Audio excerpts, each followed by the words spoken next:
IPMNation.com. All natural being. Warning, all natural being with Brian Brawdy is designed to shake your sense of self to the core. It's full contact psychology with an empowering twist, a philosophical loofah for your soul. For those of you not ready or comfortable releasing your inner superhuman, listener discretion is advised. Here's your host, Brian Brawdy.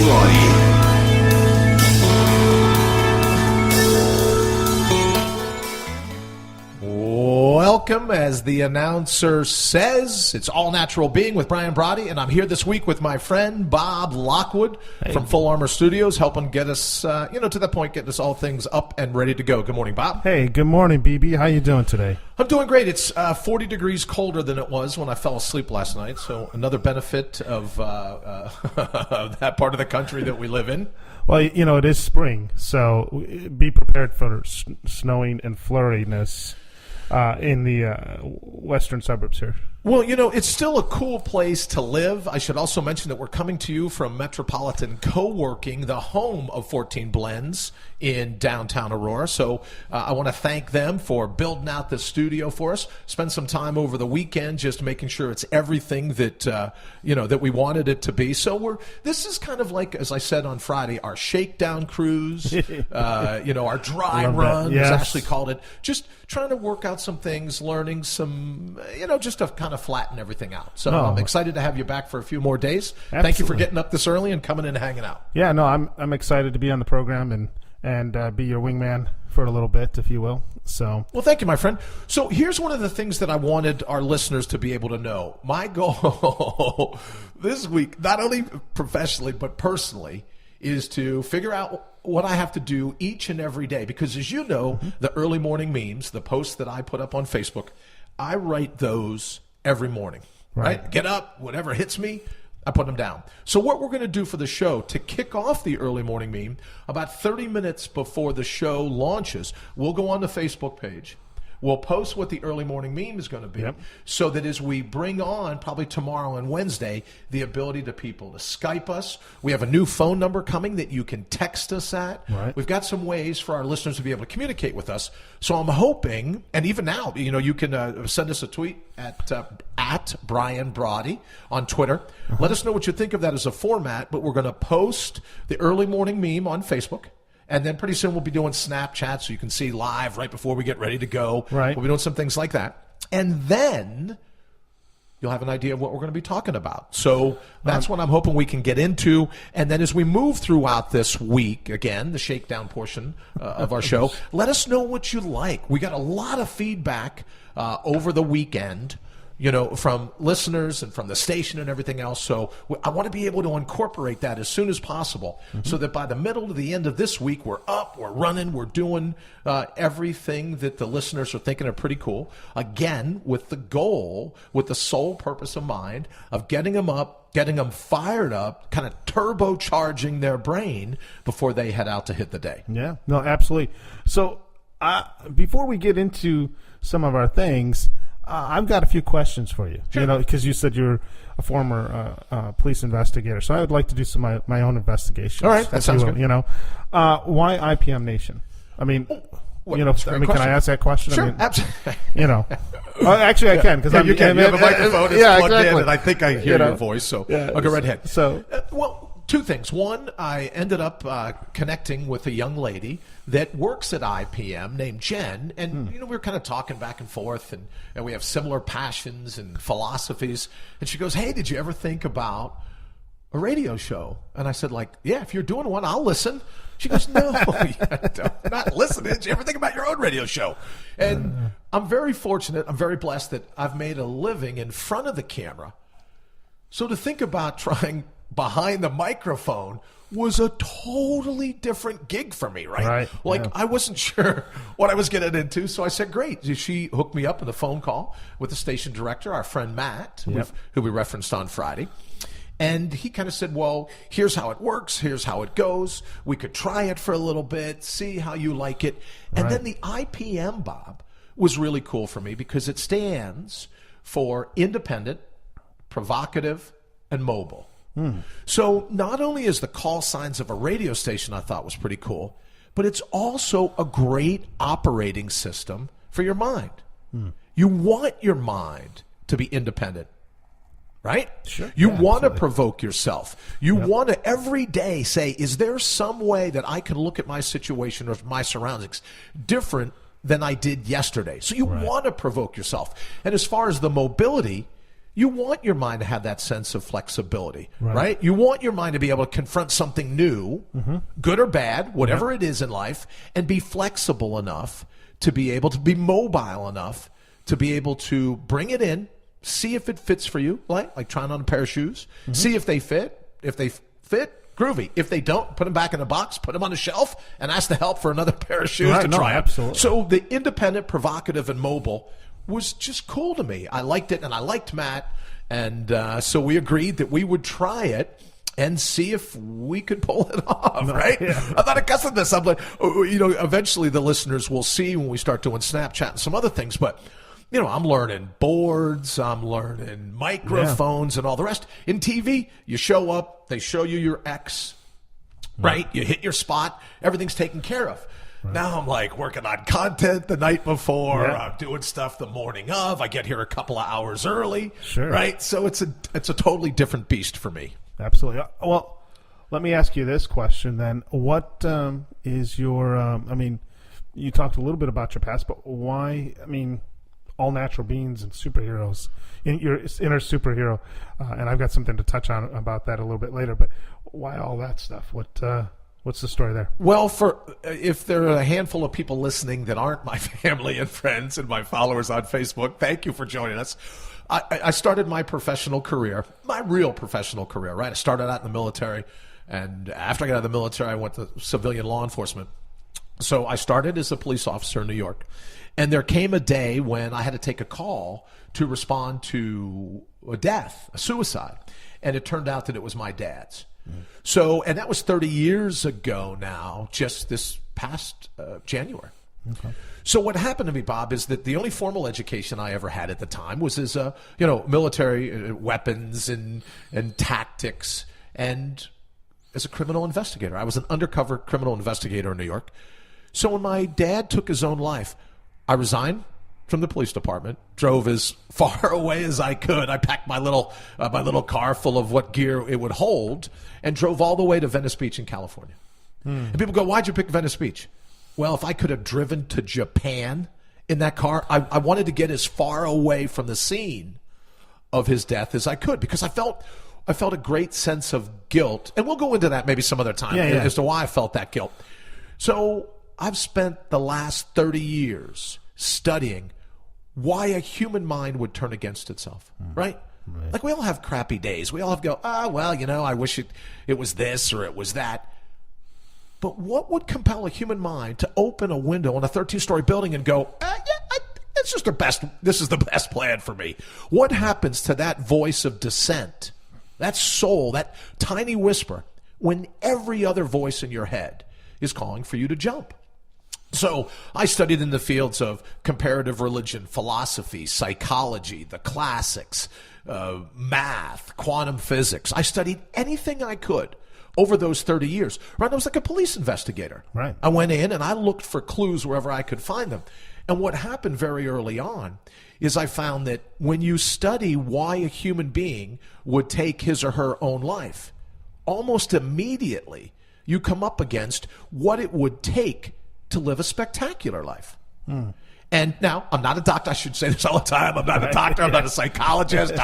Right? All these other things. I have a whole list of things that I'm not. Right. But here's what I've found with my criminal investigator skills. Thousands of books, all kinds of times in the backcountry, libraries, studying anywhere I could. And the internet has been a blessing in disguise over at least the last 10 years, because I could hang out, on Google.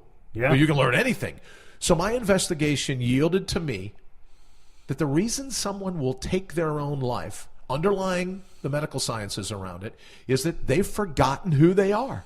They've forgotten why they're here. They've forgotten about that all-natural being. They're busy handling all the baggage, Right. all the different things that get piled on us. You know, it's like I noticed you got a new iPhone. I did. It's a larger screen, so I can see my video games. Well, imagine for a second. And this happens to me all the time. Like one of my kids will say, Right. Dad, can you send me that picture that you took? Sure. And I go into my iPhone, and I have like 10,000, however many pictures on iPhone. Right. And then you start to run out of memory. Mm-hmm. And you got to peel some of those pictures off there to be able to use it. Yep, I know exactly how that is. Same with the human mind.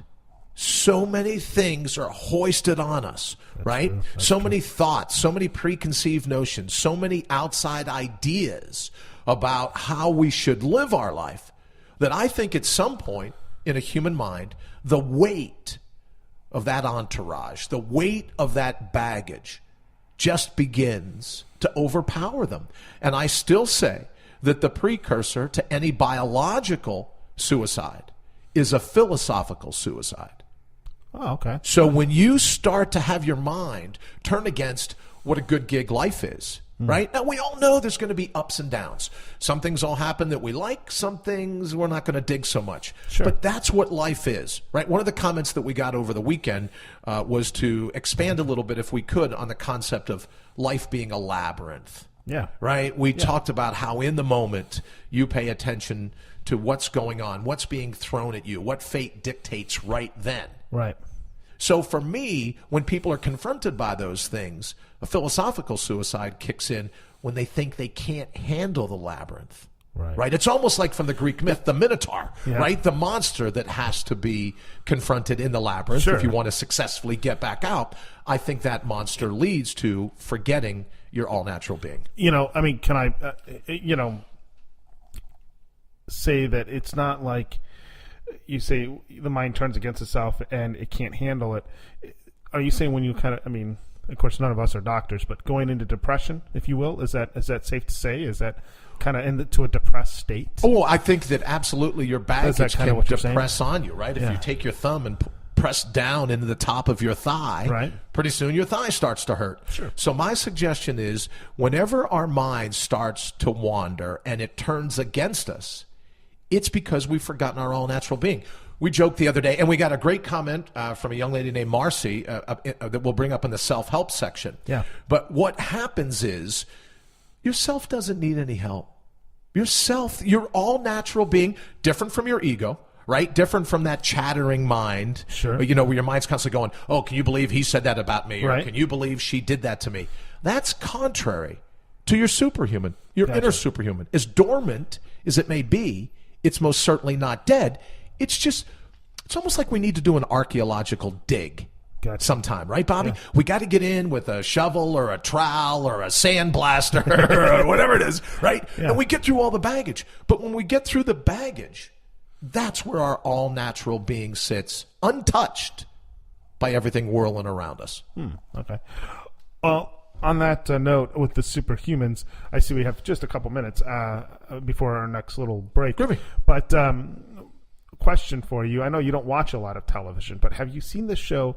It's a talent show, kind of, with these kids that are doing phenomenal things. Like this one girl's hypnotizing like animals, and this another kid is like doing a whole choir. And I mean, these are like 6, 7, 10-year-olds. It's almost like Star Search.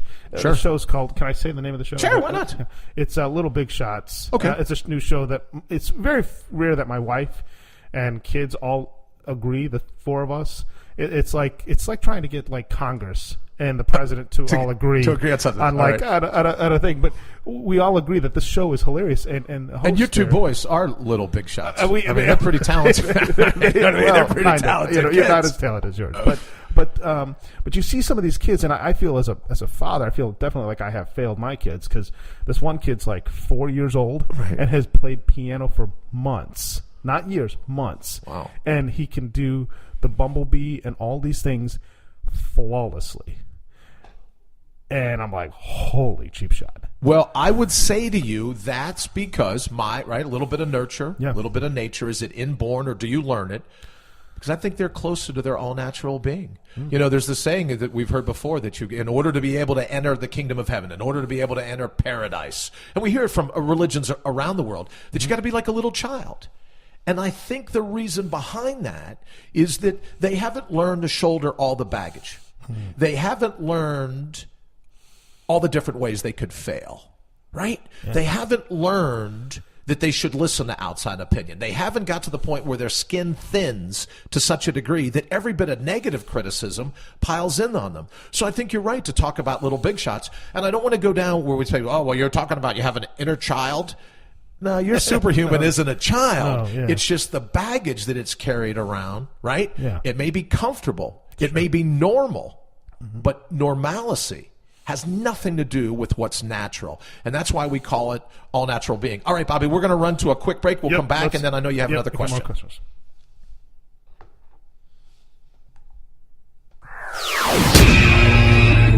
All natural being.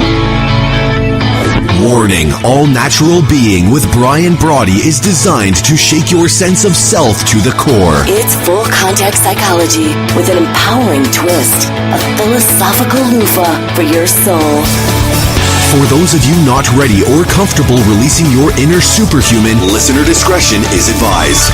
Here's your host, Brian Brawdy. Well, in fairness, I did call it a shakedown cruise, so when the intro is loaded a second time instead of what would normally cue up that next section, right? Well, it's probably a good time for me to add that my favorite moniker is that you can't spell Brian without the I in idiot. So, yes, I'll learn, right? I'll learn what we have to do to be able to cue up some of the other things, and that's a part of the ironing out the wrinkles here. You know what I mean? So, yeah, no, absolutely. So you mentioned that you've studied religion.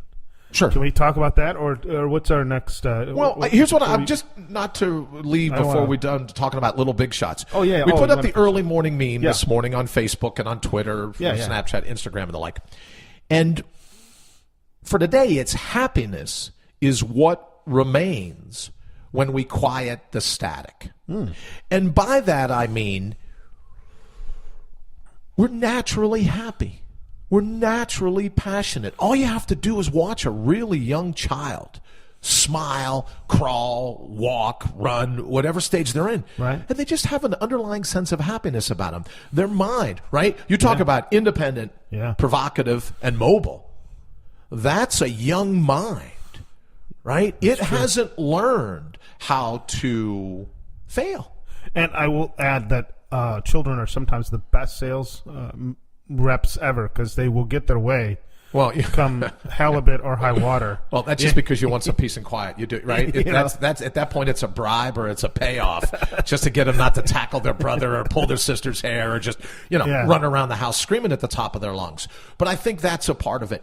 There is an underlying happiness, an underlying passion, an underlying sense of natural resources that you're born with, and then when the static piles in. How aggravating is it? Most of us listen to the internet now, whether it's on smartphones or tablets or the like, even if you plug into the car. Sure. Some may remember what it was like during the day when you had to listen to AM radio and you'd be traveling and that static would start to kick in and you couldn't hear the announcer's voice, or you'd hear it for 10 seconds and then another station would kick in and then you can't tell who's talking and where you are anymore. Right. Well, that's what happens to the mind. When the static starts to pile in, when we get to a stage in life where everyone else's opinion is important, right? I talk about acting like a pincushion, where we allow everyone to walk up to us and give us their sense of opinion, give us what they think is important. That's the static. So your all-natural being, that's a voice. That's the underlying happiness that the early morning meme talks about, that you'd be able to connect with.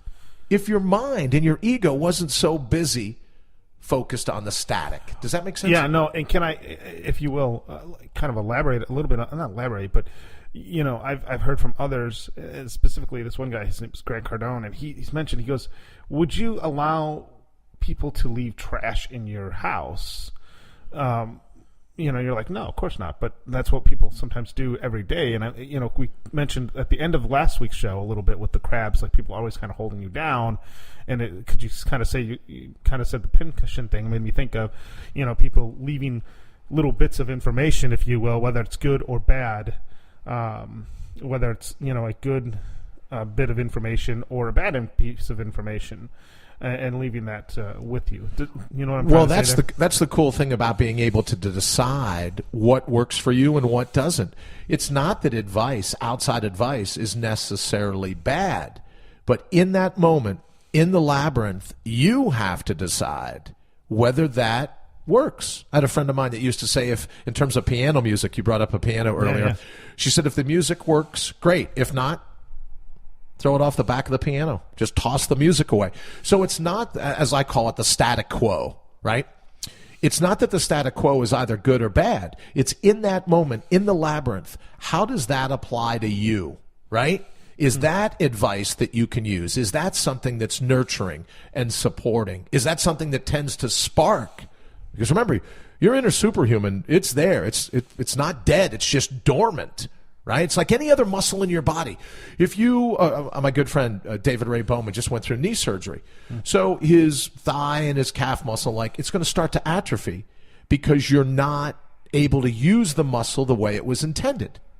Right? So when a mind starts to atrophy, it's because it's not tapped into its all-natural being. It's not tapped into its superhuman status, and it starts to waste away. It starts to atrophy. Your sense and your belief in yourself starts to atrophy, just like a muscle that's in a cast. So how would you kind of keep the mind going, if you will? Play Sudoku in the mornings? That's great that you bring that up, because I saw an article the other day that said a lot of these, this will keep you smarter, this will do all these other things. Not so much so. They're doing some tests now. Neuroscientists are doing tests that suggest that it makes you smart in one way, it keeps your mind active. But we're talking about finding those things that, as I say, grabs your spine, right? Those things that where you can go on and you say, okay, great, especially with Google now, especially with the internet and the ability to learn almost anything. In that moment, right, we talked on Friday about the fingerprints of providence, what the universe, what God, however you define the divine, whatever that throws at you, what can you learn in that moment? No distant horizon, no long-term goals, no carrot. And I know that it's an unpopular thing to believe in now when I come out against goal setting. But I'm talking about goal setting for the next 60 seconds. What can I do right now for the next 60 seconds to have my mind be independent, to provoke itself, and have the mobility to be able to handle, good or bad, whatever situation the labyrinth throws at me. Does that make sense? Yeah, no, absolutely. But, how do you, I guess, or maybe that's longer than this segment, but how do we do that? What do we do? Because, I find myself, when I was a kid, back 100 years ago, when I was a kid, I used to remember everybody's phone numbers, for example. Sure. I could just rattle off, that's so-and-so's, because we didn't have smartphones. Right. I couldn't even tell you my wife's number. We're gonna get a ton of emails on this, aren't we? I don't know. Maybe so. I can't. I could tell you she's number 1 on my speed dial. Right. But that's about it. Well, it's selective memory, but that's a great point.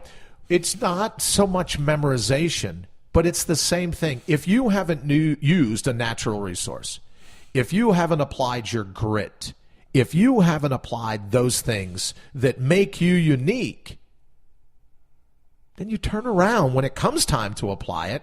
And like you say, you may not remember your wife's phone number, but it's number 1 in your speed dial, right? So it's kind of the same thing in that your mind really is like any other muscle. The benefit is it will atrophy. The flip side is you can progressively adapt it. If we could learn how to do the perfect push-up or sit-up, doesn't mean we could do 100 of them in an hour, right? If you could do the perfect push-up today, doesn't mean we can get up tomorrow morning and do 50 of them. So the mind is like that. So how do you do it? You progressively adapt. We talked about the 20-minute victories and 20-minute excellence, and we'll be kind of leading out with that a little bit later in the show. But ask yourself, what can I do right now for the next 20 minutes to take what the labyrinth, right, what life has presented me with, and use it to support my all-natural being. Use it to unlock my inner superhuman so that no matter what I'm confronted with, I can go, cool, I can handle that, right? It's a layup. Right. No, that makes sense. That makes perfectly good sense. What's on our next agenda here? Well, I think what we're going to do is I wanted to go back and make sure that we've covered the early morning meme. And if anyone wants to give us a text or send me a tweet to let me know what you think about that particular one. I would say that before we leave this segment, there's all kinds of static, right? And we're not necessarily talking about a type of meditation or mindfulness that we hear about in the news and we hear all over the place. Because if you don't have to rack your back, right? You don't have to tear up your knees. In order to meditate, you don't have to have some, superhero type gymnastics plan. Right. All you need to do is to be able to take a breath, pay attention to your breath. Don't need to close your eyes. You don't need to sit in a lotus position. Take a deep breath, exhale, and just pay attention to what's going on around you. In the military and law enforcement, you just watch your six. Situational awareness is a term other people will recognize. But situational awareness. What's going on right now in this moment that will help me unleash my inner superhuman? And when you look at it like that, coupled with always wanting to be gracious, right? We talked on Friday about how important gratitude is. And someone had texted in, the attitude of gratitude. Yep. When you're thankful at any turn of being in the labyrinth, and remind me, when we come back after the bottom of the hour, we'll talk about this concept of the secret and why I say to people all the time, don't get burned, right? Why picturing these things in the future may not necessarily work for you. In the moment, what can you do to tap into those skill sets you were born with? And people go, oh, Brian, you know what? I don't have that kind of skill set. You do. It may not have been exercised, right? Just like if we go out to run a mile. Sure. Can't run. My father-in-law runs ultra marathons. Ultra, like 100 miles. Like you said, Carl, what would you do? I went out for a run. How far did you go? I ran 50 miles today. It was. I can run that in my car. Right, there you go. But you know what I'm saying? You couldn't do that right away. So everything that you need to make you happy, everything you need even to be happy, to unleash your passion, you already have. Everything you've ever needed, you already have outside of the static, outside the opinion of everyone around you. What would you do if for the next 20 minutes, all you had to do was focus on what your heart or what your gut or what your intuition tells you, your instinct or your intuition? What would you do if you could quiet all the static? What would you do? Who would you become? Not down the road, but over the next 20 minutes. And when you do that, it's just like progressively adapting a muscle. Right? You do one push-up, then you do a second push-up. Now, who am I? I don't know what your exercise, if you will, I call them mind-ups, right? Sure. Just like push-ups or sit-ups or pull-ups.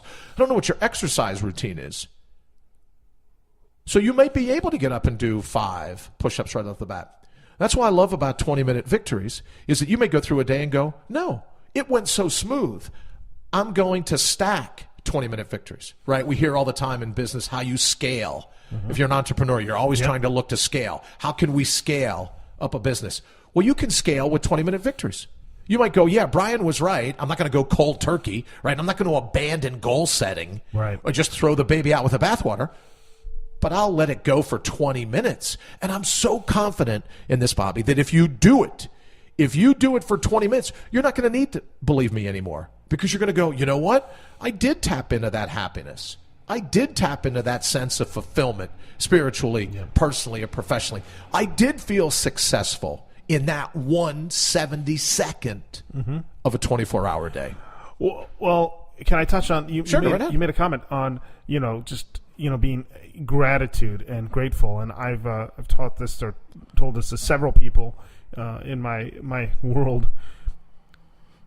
What is a good key tip or trick to constantly being thankful, in a sense? What is, I always, it's, I'll be honest, I've struggled with it sometimes myself, where I'm like, oh man, how did that person get that break? Or how did I miss that? Or, you kind of dog your own self. And I know we all do it, so I'm not the only one in this club, but How do you? I mean, what's a technique or tip or trick you can say? Hey, this is something that really works for me. Well, I'll tell you that I try not to judge what the labyrinth throws at me. Right? It's well above my pay grade to know what's good long term and what's bad long term. A lot of times we'll get into situations where we go, oh, I can't believe that happened to me. But like a week later you go, that was the best thing in the world that happened to me. But in the moment it seems like everything's allied against you, that, oh, I just have lousy luck. But when you take, like a 3-mile view, or you look back over yourself and what's happened to you in the last day, the last week, the last month, a lot of times that hurdle, forget that in terms of a mindset, forget that you don't realize that's the hurdles that help you with the mind ups, right? It's what makes you stronger.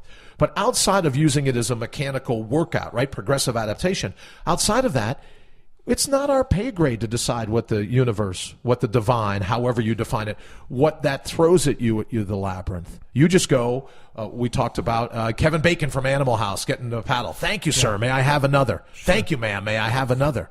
When you say to the universe, I'm in. Thy will be done, right? That's it. It's not up to me to argue. I don't want my luck.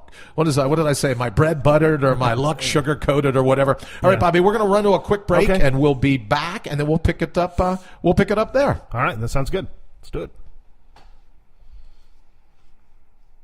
All Natural Being with Brian Brawdy. Because it's never too late to take your life back. All right, Bobby, speaking of never too late to take your life back, that's what I dig about this concept of 20-minute victories. It doesn't matter how old you are. If we learn anything from neuroscience now, it's that in terms of neuroplasticity, you can continue to learn new things. Your minds dig, regardless of your age, they dig the new. Anything that's different, anything that's contrary, your mind is just fascinated by. So these things work, whether you're young, whether you're a millennial, which is so depressing you hear today that millennials are having a tough time. There's even a term now, not called a midlife crisis, but a quarter-life crisis. Quarter-life crisis. A quarter-life crisis where you get to let's assume it's 20 years, hopefully 25 for most of us, right. But you get to 20 years in your life, this isn't what I had hoped it would be. When does the midlife crisis? Well, I guess for people in and around our age, maybe 40 to 50, somewhere around in there. 50. But imagine a group of people given all the ability, the internet, the chance to learn and pull off almost anything. There's now a quarter-life crisis. So the benefit of 20-minute victories and neuroplasticity and the way the mind and the brain works, you can learn at any age, right? And if you think, people say all the time, well, human beings are really into adventure and exploration. All I'm suggesting is there's a difference between adventure, right? The original meaning of the word adventure means something about to happen. The word avventura in Latin means something about to happen. So when you live life in the labyrinth, an adventure, something about to happen, a lesson in any instant, ready to kind of spring out and see what it can teach you, that's different than an expedition. Because an expedition, you have a planned result. You have a place you want to end up. And this was a bit of the discussion we had last show. You have a place you want to end up, but you can't guarantee that you're going to be around long enough to hit that.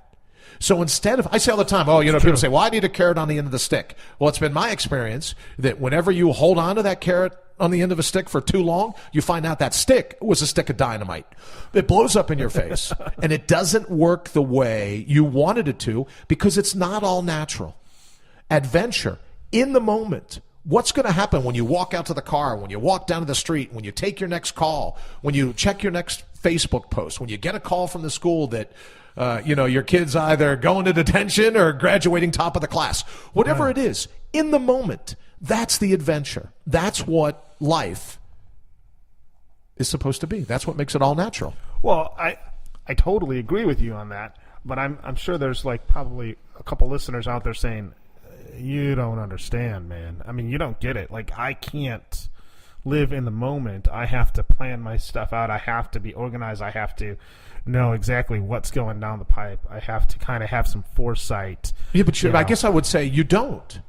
You don't know what's going down the road. There's all kinds of people that at the end of the day today will not be in the position they thought they were going to be. So all I'm suggesting, and which is why, again, I go back to 20-minute victories. Mm-hmm. I'm not saying go and burn all of your goal-setting books. Right. I'm not saying go and burn all of your, don't you want to find your passion?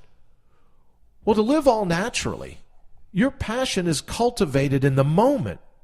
And then it kind of builds up, right? I think it was Schopenhauer that said when he got to the end of his life and he looked back, it looked like a jigsaw puzzle that he couldn't tell at the time, but that the pieces fell together perfectly in order to create the puzzle that became his life. I think it was Steve Jobs that said you have to, when you look back, you see how all the dots connected.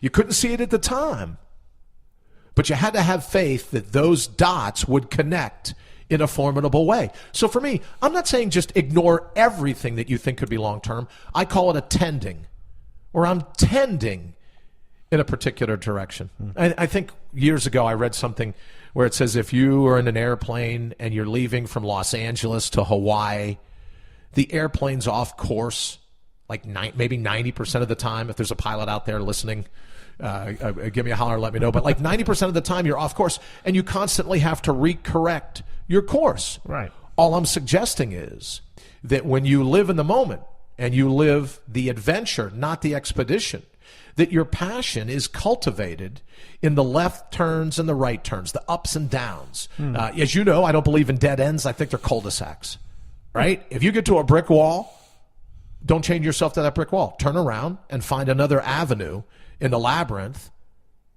that empowers you, that taps your sense of passion and where you go, yes, I can absolutely deal with this. This is a pretty sweet gig. So when you do that, I'm not asking you to abandon this mindset of, I got to have a goal, I got to have a vision for the future. I'm just saying for 20 minutes, just give me 20 minutes.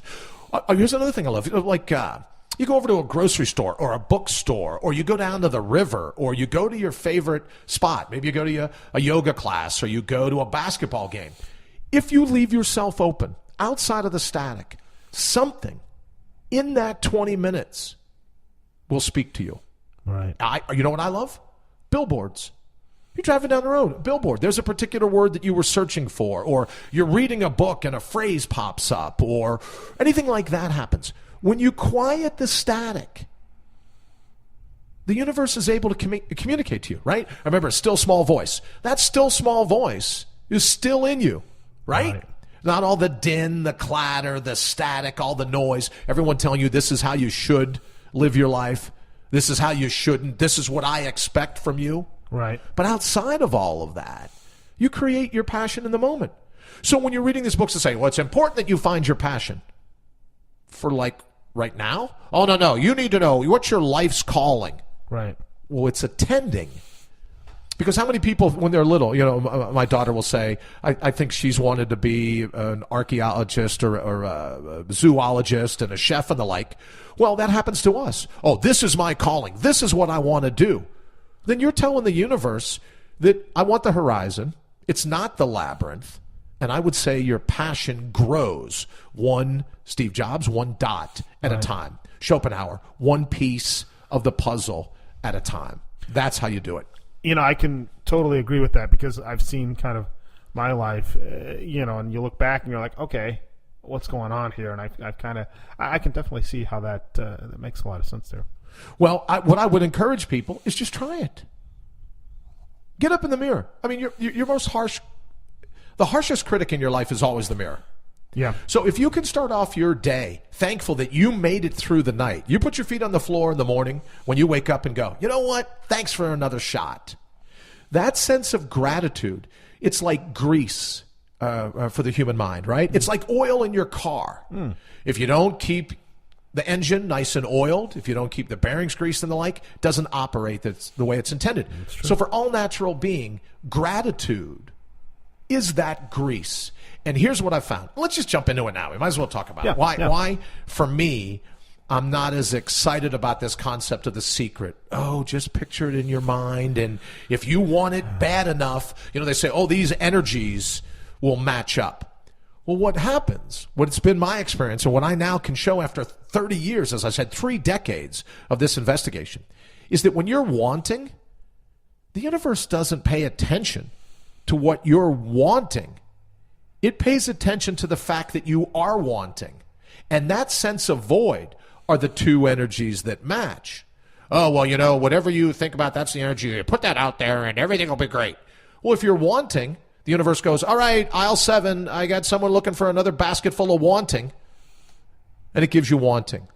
But when you're confronted in the moment and you do it with gratitude, the universe goes, God, the divine, however you define it, the universe goes, she gets it. That's the gig. It's all natural being. So what does the universe do then? You come in with an attitude of gratitude. It gives you gratitude back. This whole thing, opposites attract. Not here. Not here. Right. If you're grateful, you get more to be grateful for. Now, you don't want to run a scam, right? This isn't a grift. You can't say, well, I'll be a fake grateful because now that I've listened to Brian, that means there'll be more grateful coming in. No, when you spend that 20 minutes and you reconnect with your all-natural being, you'll sense this. You'll feel it. Yeah. Right? You got to be sincere. You can't be, yes. You can't be just, I think I'll, like you said. But right. What I'm thinking about is, if you have something in mind you want to accomplish. I mean, you mentioned Steve Jobs, and I like the cat. I mean, I'm an Apple fan. Really, I couldn't tell. Yeah, they got like 11 Apple contraptions over there. I mean, the only thing I'm missing is the Apple TV. I'm just saying. Yeah, but he clearly had a vision. He clearly had some goals. He said, "Hey, I want to change the landscape." He had a tending, but he if you read in terms of some of the things that he's written and some of the graduation speeches he gave, he had a tending. He had a general idea that he wanted to transform X, and he went to his engineers. I mean, if you watch or study anything now about Steve Jobs, a smart guy. But his engineers were the sharpest knives in the drawer. Oh, yeah. You know what I mean? You walk in and go, well, I think I'd like to revolutionize portable music. And then you beat the the engineers in a submission to get them to create it. He had a tending, right? Sure. He had a tending. It wasn't necessarily where he saw, because let me just say this. He's very clear when he talks about the things he really wanted. Like there was a particular computer I think he named after his daughter. Yeah, the Lisa. The Lisa. Yeah. Oh, there's my vision. There's my carrot on the end of the stick. I'm going to push and push and push. And everyone around him's going, not going to work. Hello, McFly. Remember Back to the Future? Yeah, knocking on his forehead. Hello, McFly. Are you in there? Yeah. Look what happened. How many people have Lisas today? Unless it's a daughter or a wife or a girlfriend. Nobody. Right? So there's an example of having this vision. You don't listen. You don't pay attention in the labyrinth. You don't watch what's happening around you and what the universe is presenting to you. Then you get that stick of dynamite because you've been following its carrot all that time. So again, I go back to this because I get a lot of hate mail. I get a lot of people texting and calling and going, I can't believe you're telling me to give up goal setting. I'm asking you to believe in yourself long enough for the next 20 minutes. Just try it. Right. And at minute 19, you're going to go, he isn't as mashugana as I thought he was. You know what I mean? Because, right? You don't need someone outside of you. You might need someone to help remind you, but no one can make you happy. No one can make you sad. That's interesting. Right? Well, is it just the allowing them to make you? Is it so you're just letting them make you happy or make you sad? Think about it.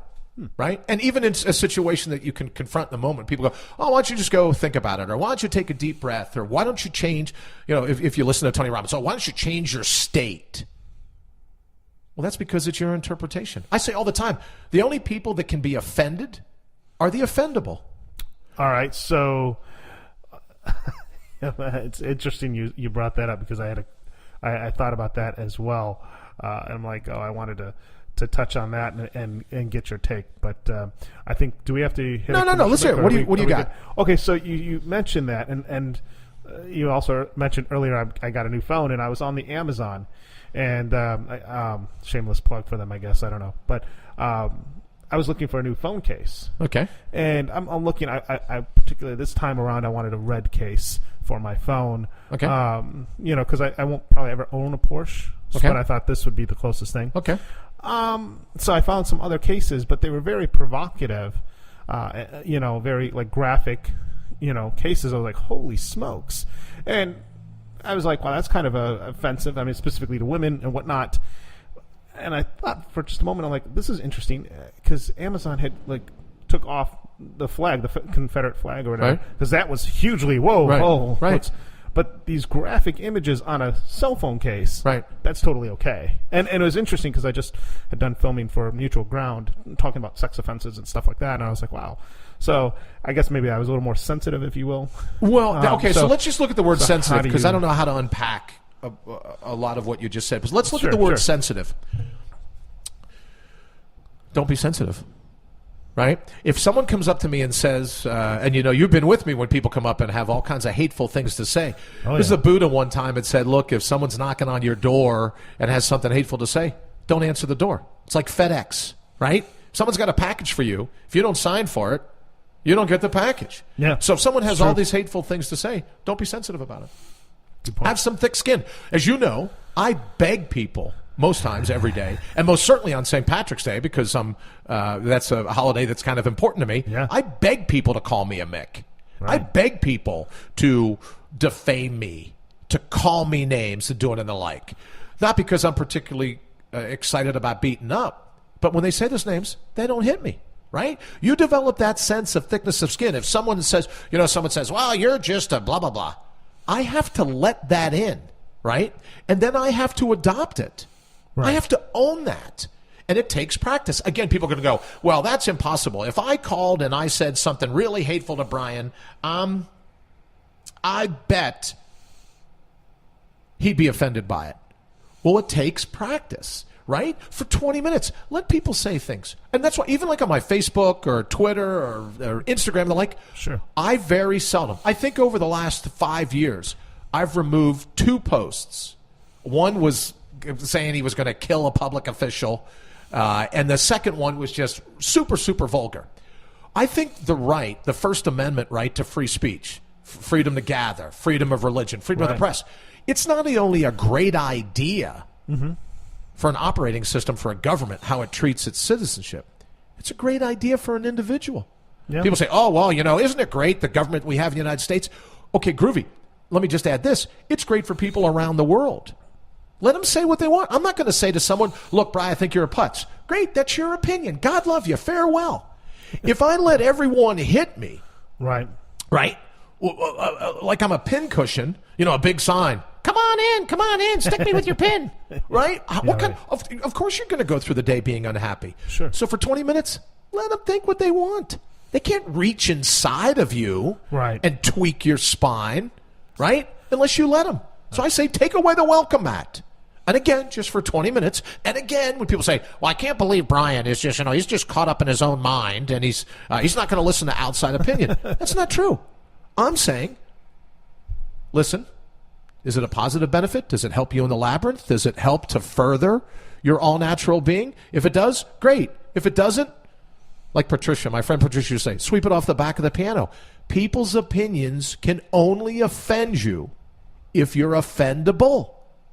Right? So make your skin as thick as your spine is, and life will be a great bit of a cooler gig when you do that. I totally get that. But is there some things we should be, as a society or a culture or whatever, should be offended by and be like, listen, this is unacceptable behavior, or this is unacceptable? It's still up to the individual. I think that's what the audience is trying to, I wonder if they're listening. Well, they could very well be. Well, at a political level, you have to decide what you're going to be. But ultimately, if you could be confronted by what you would consider to be outright offensive on the street, you still have to let that stimulus in. Right? Offense doesn't exist like a thunderstorm somewhere, right? Like it's exterior. It takes 2 to be offended. Right.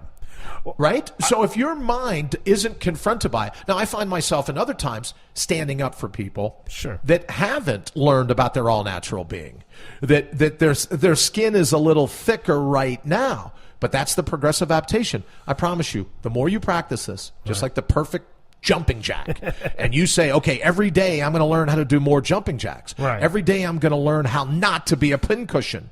Right? All the experts, it's for your own good. Right? Oh, I know what's best for you. For 20 minutes, ignore them. Ignore them. Well, I will say this, because I know we have to probably hit a break or something. But we're good. Let's just keep going. I stopped watching a lot of monitoring the news, and Right. I used to be real heavily into the 24-hour circuit, and I really just had my finger on the pulse, if Sure. you will. And I noticed I was just becoming angry, and I was just like, and I stopped watching the news. I mean, I monitor it kind Sure. of from a distance and kind of keep up so I know what's going on, so I'm not a complete just Nimrod. But I stopped really just always sucking that in, and I feel like I'm at least 50% happier, and I would say 50% bigger. Well, that's a great segue. So let's not even bother cueing the segue because you can't beat that one. Oh. That's why, I got a message from someone that said, well, when I listened to the show on Friday, were you slamming people that read self-help books? And I said, no, I'm not slamming people that read self-help books. I'm saying, like, there's a huge article yesterday about big pharma. How pharmacy companies and the medical and medicine companies say we need to sell a drug, so let's create an ailment, right? So my favorite one is the irritable brain syndrome. So every week there's like an irritable brain syndrome. That's what I'm calling it. Like you're mentally bloated. You need to get rid of some of that. But every week there's a different syndrome. Yeah. There's a different ailment. So, wow, you got that ailment. Let me show you. Here's some medication that you can take that'll cure the syndrome or the disease that you have, right? That's not taken away from some of the real big ones. But we can't, as a human species, we can't keep uncovering truly new syndromes like once every 24 hours. What's been my experience in the self-help industry, and this is what I've talked about before, is that you don't need all of the what I call modotainment. All the people jumping around, giving you these necessarily Pollyannish, isn't it beautiful today? Well, where you are, it may not be beautiful, right? So all these different things that the self-help industry, are you tired of being unhappy? Some of the happiest times I've ever had were because I was unhappy 30 seconds earlier. Learn how to never be unhappy again. Why would I want to do that? So the self-help industry, and I call them self-help industry tactics, just like big pharma. They're convincing you that you're sad, convincing you that you should have what's the great one now? A laptop lifestyle. Convincing you that you should buy this book, buy these tapes, buy this drug. Go to what is it? You're either going to do like a probiotic or an antidepressant. There's a whole list of things just to make you happy. But if you haven't done the underlying work to reconnect with your inner superhuman, if you haven't done the underlying work of reconnecting and re-empowering your all-natural being, it's all an entourage. It's all baggage. It's all those extra pictures on your iPhone, and there's no more room left when you come with the one picture you're supposed to take. And you're like, full, right? Quick, let me delete stuff. Well, I think great. Let me interrupt real quick. Let me delete stuff. You're absolutely right. Let me delete stuff. So within the self-help industry tactics, if only you have X, then you'll be happy. Then you'll be fulfilled. Then you'll be successful. I'm telling you, stop the mashugana, right? And no word do I use more. Do I get comments about when I say mashugana? My mom used to say it to me. But just stop the insanity. How much more can you get? Because here's what happens. You keep getting more and more and more. I got this little widget that made me happy. Tomorrow morning you wake up, you need another widget. Right. You're never happy with your all-natural being. You're never happy with where you are right now. I think that's an American trait. I mean, I'm not trying to dog us Americans, but I think part of it is because we are very much in a society of more, got to have the latest and greatest. I mean, I know myself, I try, because I like tech. I'm a tech guy, right? I like to try to not always try to get the latest and greatest, and it's super hard for me, because I mean, I used to be, I always had to have the top of the line tech. But let me just ask you, you did the same thing this weekend, 6.5 hours waiting in line. Not that there's anything wrong with an iPhone, right? But do you feel any happier now than when you got your first iPhone however many years ago? Do I feel any? Well, sort of, because it's got more space. Great. So you can take more pictures. But you get my point. Yeah, no, I'm just saying there has to come a time where we go, I'm pretty cool the way I am. Yeah, no, I mean, I have everything God gave me. The universe gave me, however you define the divine, gave me everything I needed. Now, this is going to send people over the edge. But I have a totally different definition of what happened in the Garden of Eden. If you want to go back and use that story, what happened in the Garden of Eden? They had everything they needed. And then the first ever shot of consumerism, right? Here's a snake wrapped around the tree. Oh, no, let me tell you, take this snake oil. This will make you really smart. So Adam and Eve get bounced because they were the first consumers. God wasn't ticked. It wasn't about violating. He said, don't do this. He was like, really? You have all the ability to figure out the difference between good and evil. And now you're going to go buy a widget? You're going to go get some snake oil? So I look at the snake, the serpent, as being like the first, I don't want to say used car salesman because I'm not a used car salesman, but you know what I mean? Here's someone selling you a tactic. And if you only use this tactic, you're going to be happy. You're going to be fulfilled. You're going to know everything you need to know. Well, they got bounced because they already had that ability. And they're blocked from the tree of life because he goes, the last thing I want is someone living forever that thinks that everything they need has to come from outside of them. Right. I wouldn't want to hang out. Look, you and I know I have a different opinion of heaven. But right? Oh, yeah. I don't want to be hanging out with someone that's constantly flicking through the channels, looking for infomercials on late night TV, going, well, maybe if I get this, I can get to the sixth heaven or the seventh heaven. Right. We already have, outside of the static, everything we need to be happy, to be fulfilled, to be successful, beyond our wildest dreams. Absolutely beyond our wildest dreams. But we buy into this consumerism that we need another book, we need another tape, we need another cassette program. All I'm suggesting, 20 minutes, take a deep breath, think about everything you already have in your life that you could be thankful for, and wonder, what will the universe, what will the divine, however you define it, what will it present to you in the moment to challenge your superhuman status, right? Yeah. You're a hurdler. You want the hurdles. What good is it being a pole vaulter if you don't have to launch yourself up and over? Pole vaulters don't sit there complaining about the fact that there's a bar they got to get over. Right. That's a part of the gig.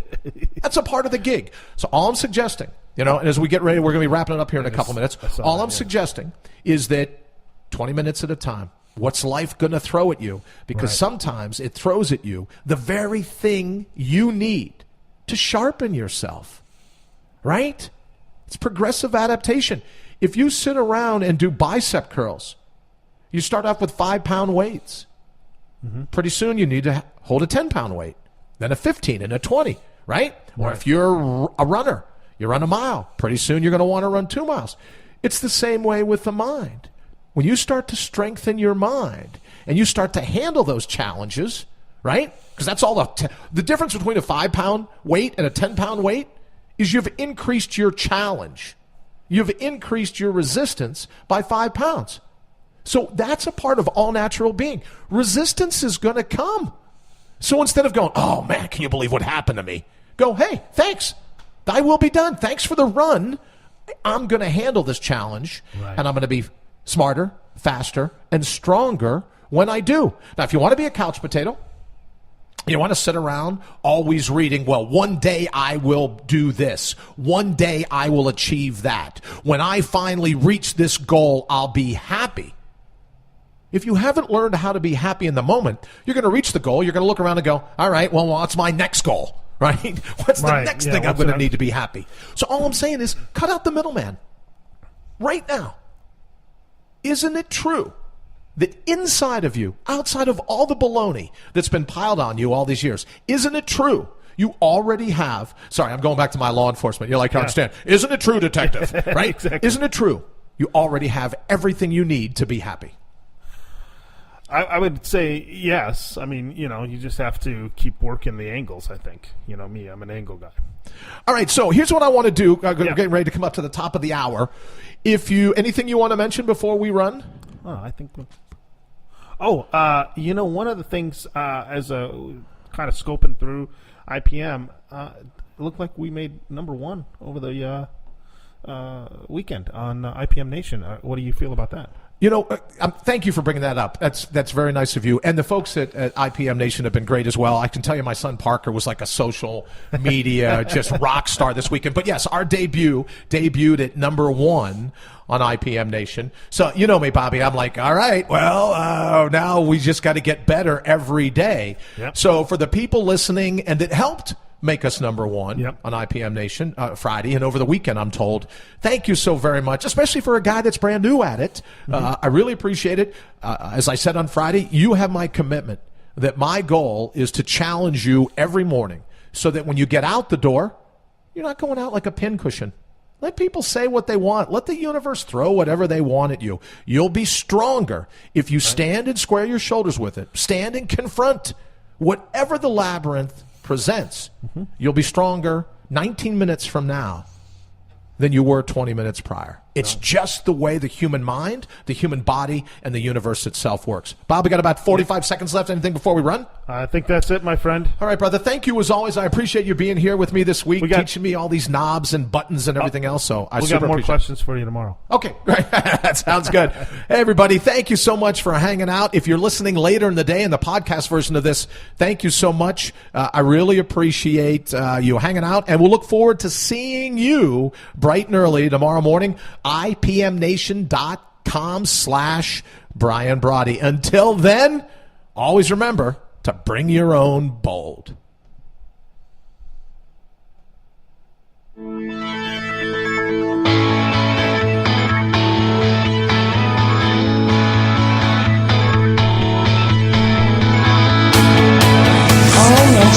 You've been listening to All Natural Being with Brian Brawdy. Join us live every Monday through Friday, 7 to 8 a.m. Eastern. Also, check us out around the clock at allnaturalbeing.com. Until then, always remember to bring your own bold.